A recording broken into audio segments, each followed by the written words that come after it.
Ladies and gentlemen, Shakur Stevenson, we already know, I pay the utmost homage, undefeated Newark, New Jersey.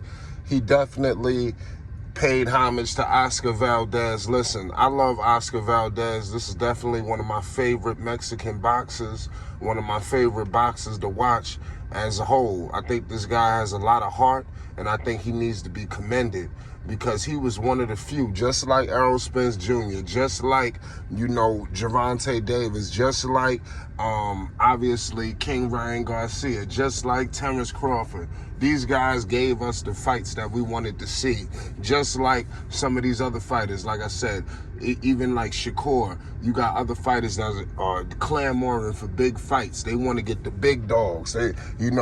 Oscar Valdez, when it was time to fight Shakur Stevenson, he ain't run, he ain't hide, he ain't duck.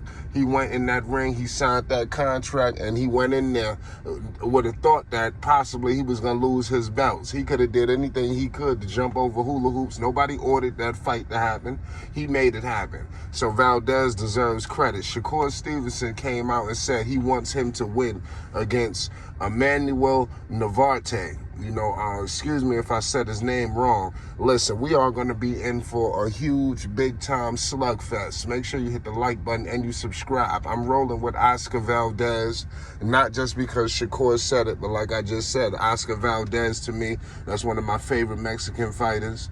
And obviously, we all know the cut that he's cut from, the cloth, pardon me.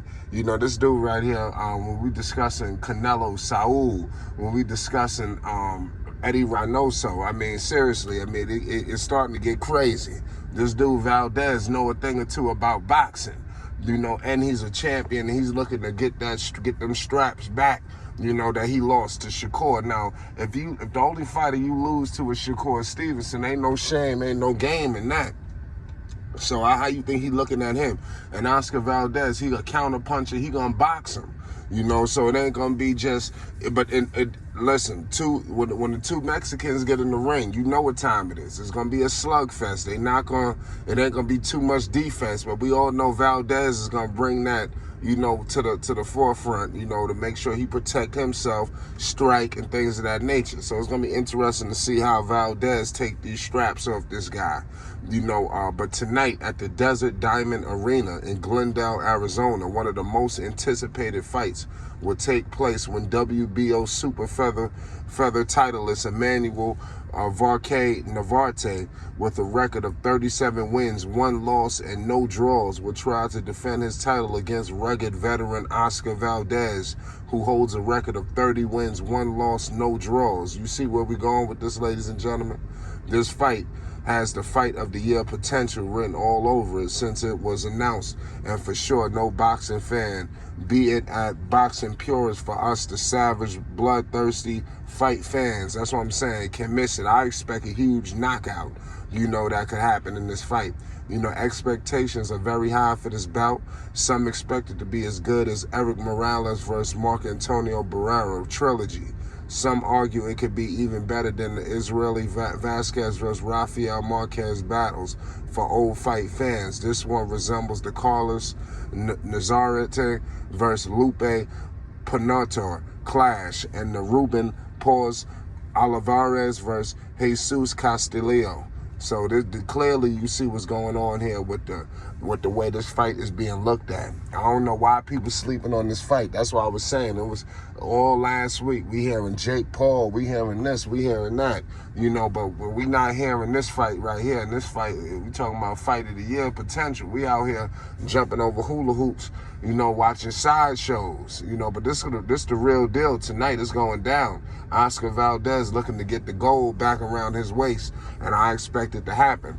I think that Varquez versus Valdez could end up being as good as the Orlando Cyril Salado versus Francisco Vargas, and most of all, if the styles mix well and both can handle their opponent's punch power, we could as well end up having a fight on the level of Gotti versus Ward or Castillo versus Corrales. So clearly, the slugfest. That's why I'm trying to tell you, I'm expecting an all-out slugfest, not so much hiding. These guys are going to be looking to drop something, and whoever get caught, whoever make the mistake is going to fall. Somebody going to get hurt out here. But yes, there is, but the wrong referee is picked to take care of the actions, as we could well end up being really disappointed. A couple weeks ago, we all saw how monster Navarrete moved up once again to easily handle Stephen Fulton to conquer his 4th weight division title, winning the WBC and WBO Super Bantam straps. Indeed, has a good fight to watch, but at the end, it resulted in a crazy situation with the referee waving it off to taking away the chance to see Fulton getting knocked out for the full count.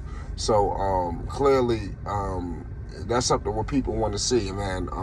At the end of the day, the referee got a job to do, so I know that fans want to see something crazy. But at the end of the day, the referee's job, he's not just there for no reason. He's got to be there to protect, and things of that nature. But I want to get into the relationship with Shakur Stevenson and Oscar Valdez, because I think is a lot of respect there. Obviously, when they fought, it was going to be what it was going to be. Everybody's a horrible matchup for Shakur Stevenson. But I could see them sparring. They got so much respect for each other, now that they fought. I think that Shakur Stevenson would definitely like to build with Oscar Valdez. I think that he could teach him a few things, because there's some things that, that he could learn from Shakur. A lot of things, and it's going to be interesting to see if they do that. Shakur, he like a master boxer. So Valdez was in an uphill battle from the moment he accepted that fight. So I definitely want to point that out to the people. But I like what I seen when Shakur was backstage with Valdez prior to his last fight, that he had fought. So I thought that was definitely spectacular to see that relationship, move firsthand. We all know Valdez, is the truth. Valdez had fought Adam Lopez, and that's when you seen Shakur backstage giving him words of encouragement. He won that unanimously. He beat Robson Canseco. He won that unanimously. So it's crazy, to say the least. This guy Valdez had definitely beat some people. He beat Bichelle by KO. Let's stop acting like this man ain't got no power. So he definitely better be careful. Both fighters better be careful. But I'm rolling with Valdez tonight. Get in the comment section. Let's talk this. Be on the lookout for a post-fight video breakdown. You already know what it is with Phonics. Make sure you hit the like button and you subscribe. If you're a boxing fan, if you're a boxing purist, if you love all things boxing, it's Flight Sports. We're going to be bringing an array of boxing along with sports content. I want to appreciate all y'all for tuning in with Flight Sports tonight. Peace and love to you all. You already know what it is. Valdez is going down tonight. Mexico, stand up.